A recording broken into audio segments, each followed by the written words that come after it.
if you want to deploy your app in Base44, well, there are a few things that you need to do. Now, first things first is you want to go to base44.com and just log in into your account. Now, once you are logged in, you want to go and just access your app. So, I already have one app here that I created, which is the Perfect Plate. So, let's go open it up. Now, in here, it should show you the information about the app that you have right now and what it actually looks like right now. But what's important is going to be the top right corner of your screen, and that's the publish button. Go and click on publish. Now, you should see a bunch of things here. Now, first things first, what I would highly recommend you is to first run a security scan.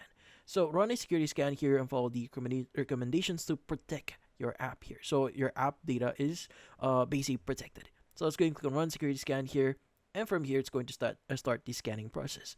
Now, once the scan is complete and it's secured and you follow the recommendations here, you can go and just click on publish again at the top right and click on publish app. Now, once you click on publish app here, it's going to say publishing, and it's going to basically publish your app here. As you can see here now, it's going to start loading, and from here you can go and just log in into your app.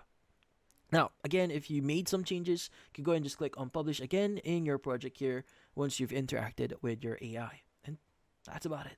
So, hopefully this video was able to help you. Like and subscribe to our channel. Thank you for watching.